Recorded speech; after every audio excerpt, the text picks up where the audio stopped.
నమస్తే welcome to our channel. పహల్గామ్లో జరిగినటువంటి ఉగ్ర దాడిలో 26 మంది అమాయకులు ప్రాణాలు కోల్పోవడం మనందరికీ తెలిసిందే. దీని మీద క్యాబినెట్ మీటింగ్ అయితే జరిగింది. క్యాబినెట్ మీటింగ్లో కొన్ని నిర్ణయాలు అయితే తీసుకున్నారు. అందులో ఏమంటే సింధు జలాల ఒప్పందం అమలు తక్షణమే నిలిపివేత.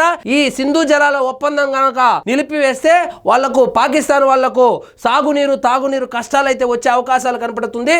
అదేవిధంగా అటారీ వద్ద చెక్ పోస్ట్ మూసివేత, పాకిస్తాన్తో దౌత్య సంబంధాలు స్థాయి తగ్గింపు, పాక్ జాతీయులు భారత్ను వీడి వెళ్లాలనే ఆదేశము. ఎవరెవరైతే పాకిస్తాన్ జాతీయులు ఇక్కడ టూరిస్ట్ వీసాతోనో ఇతర కారణాల వల్లనో ఇండియాకు వచ్చారో వాళ్ళు తక్షణమే దేశం వదిలి వెళ్ళిపోండి అని చెప్పి ఆదేశాలు కూడా జారీ చేశారు. అదేవిధంగా అప్రమత్తంగా ఉండాలని భారత సైనిక దళాలు కూడా చెప్పడం జరిగింది.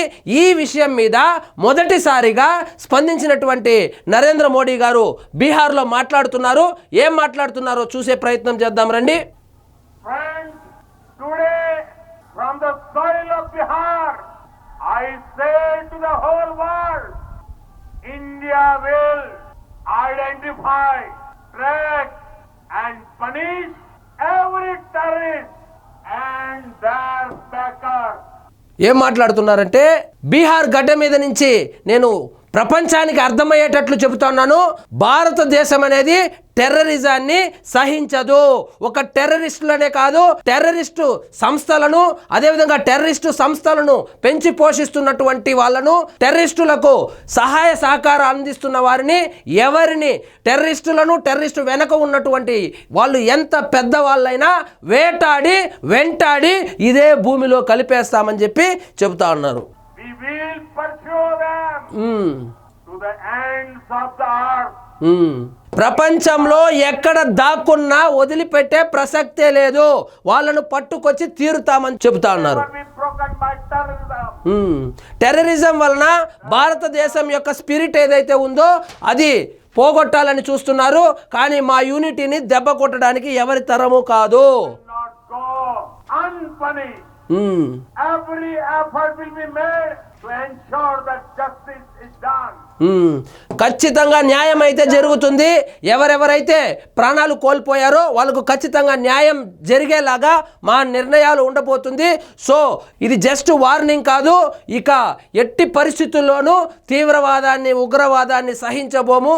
దాని వెనకాల ఎంత పెద్దవాళ్ళున్నా మేము ఖచ్చితంగా తిప్పి కొడతాం. వాళ్ళందరినీ పట్టుకొచ్చి పనిష్మెంట్ అయితే ఇస్తామని చెబుతా ఉన్నారు.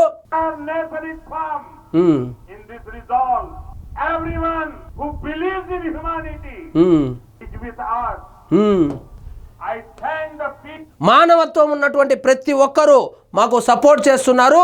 మానవత్వం లేని వాళ్ళు అంటే కొంతమంది సూడో సెక్యులర్స్ ఉన్నారు కదా, వాళ్ళను పక్కన పెడితే జమ్మూ కాశ్మీర్ నుంచి కన్యాకుమారి వరకు భారతదేశంలోనే కాకుండా ఇతర దేశాల వాళ్ళు కూడా మాకు సపోర్ట్ అయితే చేస్తున్నారు.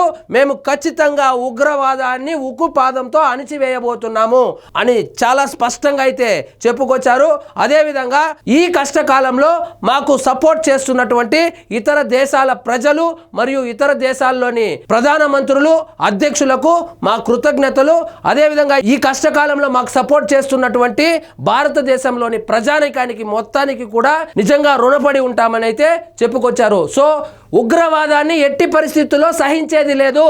ఉగ్రవాదులను, ఉగ్రవాద సంస్థలను, ఉగ్రవాదులను ప్రోత్సహిస్తున్న వాళ్ళను, ఉగ్రవాదులకు సహకారం అందిస్తున్న వాళ్ళను ఎట్టి పరిస్థితుల్లో మేము వదిలిపెట్టము.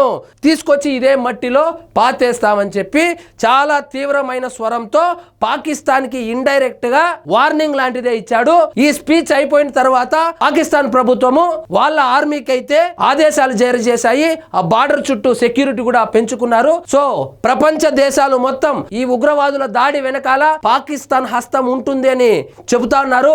అదేవిధంగా వాళ్ళ హస్తం లేకపోతే ఎందుకు బార్డర్లో సెక్యూరిటీ పెంచుకుంటారు, అదేవిధంగా ఎందుకు ఇంతవరకు ఖండించలేదని కూడా పాకిస్తాన్ని ఇతర దేశాల వాళ్ళు ప్రశ్నిస్తున్నారు. ఇదండి ఈరోజు మన టాపిక్. మీకు ఈ వీడియో నచ్చినట్లయితే లైక్ చేయండి, షేర్ చేయండి. ఛానల్ మాత్రం సబ్స్క్రైబ్ చేసుకోవడం మర్చిపోవద్దు.